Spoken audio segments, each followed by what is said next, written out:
Hey there, it's Kori Akemi, and today we're going to talk about asking for what you need in a relationship. We're going to discuss why it's so difficult, protest behavior, and I'm going to give you my tips and tricks to communicate effectively with your partner. Let's talk about why it's just so difficult to communicate what your needs are in a relationship. I think a lot of people are afraid of coming off as needy, and they don't want their significant other to think that they're desperate, needy, or that they're difficult, especially in any stage of the relationship. But I can imagine, especially in the beginning of a relationship when you're trying to, you're like first year in kind of couple, I think it could be very, very difficult to communicate what your needs are because you're afraid of being judged by the other person. It's very scary to say what your needs are. And even if you've been with somebody for 10 years, your needs change as the years go by. So what your needs were maybe the first couple years of your relationship, now you're 10 years in, maybe your needs are a little different. We all develop and grow. So communicating your needs is something that you do in all stages of your relationship. And if your partner or your significant other loves you, you don't have to worry about it because they're going to want to make you happy and make your life easier and more comfortable. So let's just say maybe you want more one-on-one time with your significant other, or maybe you're going through a really, really hard time in your life. Maybe you need support in your career or financially or in your personal life. If your partner loves you, they're going to want to give you that support. So that's what I want you to remember. And also another thing I want to bring up is that your significant other can't read your mind.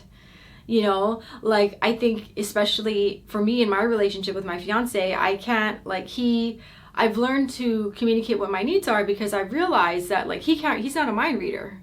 So if I need space today, or if I need alone time, or if I need more one-on-one time, then I can communicate that in a gentle manner to him, and he can, give that to me, right? And he wouldn't know unless I said something. So I think it's okay for you to communicate that because your partner, your significant other, can't read your mind. So that's also what I want to say about this. Another thing too, my next point would be that if you had parents who weren't really good communicators, or you had parents who were not able to give each other what they needed, I can understand why, if you're watching this video, it's hard for you to express your needs because you probably learned a lot of your communication styles from your parents. So that could also be the reason why I think it's very difficult for people to communicate what their needs are, because the parents couldn't do it, or they didn't know how to. And it's not only how the parents communicated to each other. Maybe they were really great communicators and they could communicate what they needed, but your parents couldn't give you what you needed. So in the next segment, I want to talk about protest behavior, which is super important because it is the unhealthy way to communicate with your partner. And I think a lot of people do this. So I really want people to watch this because hopefully your awareness of what your protest behavior may be is going to help you stop yourself from doing that negative behavior in your relationship.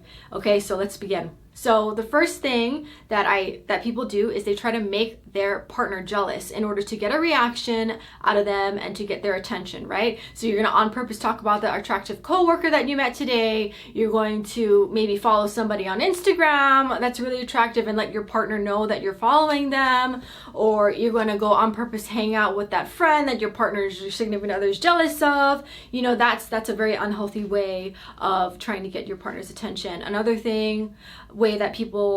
protest behavior would be keeping eye for an eye or keeping score. So that's basically when, let's just say your partner asks you to do the dishes, you forget to do the dishes, then your partner remembers. So when you ask them to do the dishes, they won't do the dishes. Let's give another example.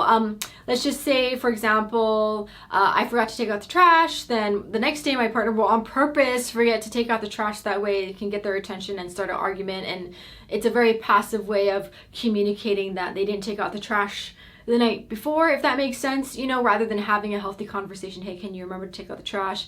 Rather than doing that, you keep score and you kind of try to do it back to them, so that's how I would describe keeping score or eye for an eye. The final way that I think a lot of people do protest behavior, or I think is common, is withdrawing and using silent treatment. So you on purpose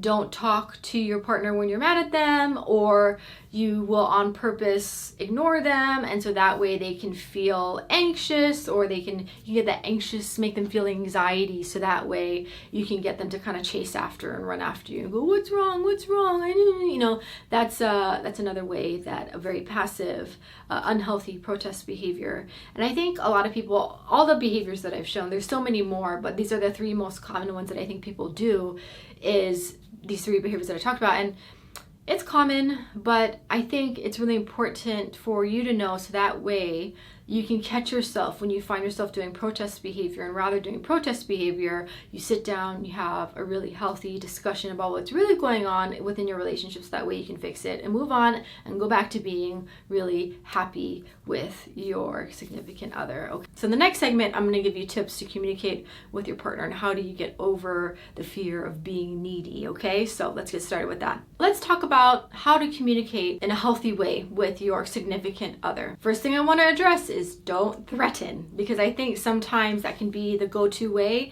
for people to try to control the situation. If you start off the conversation with, if you don't listen to me or else, I am walking out of your life. Don't do that. That is another form of protest behavior, but I just have to address it because I think some people don't know, if you don't know how to communicate really well, I think some people go to that because that's the only way that they know how. So I just want to say that and get that out of the way. The next thing that I want to talk about is don't make it personal, okay?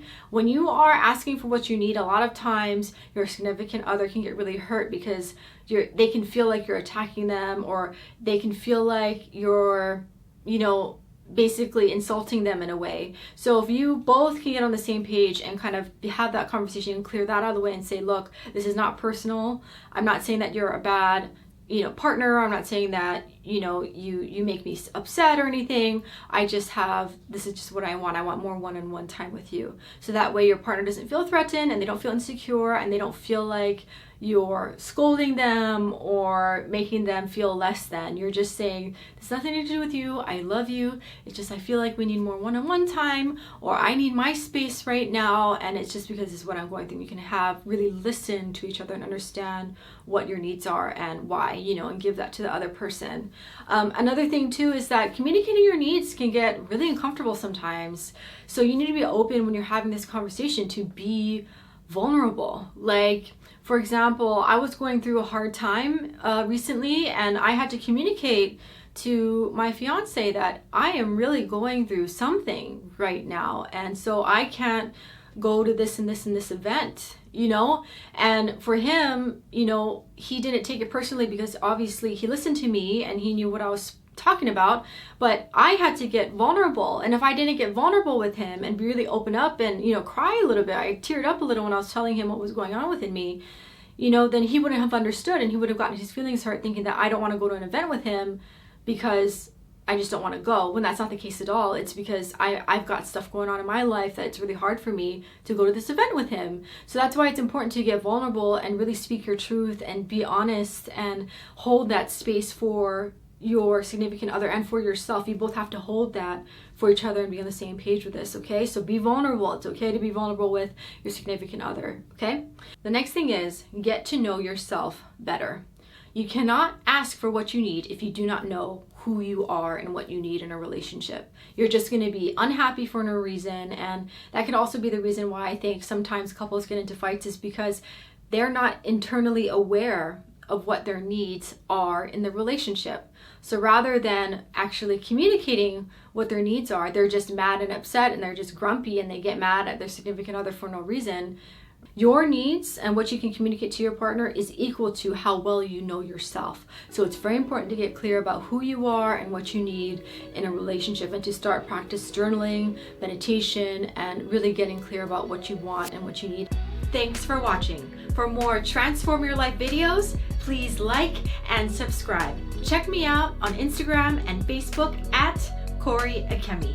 Until next time, bye.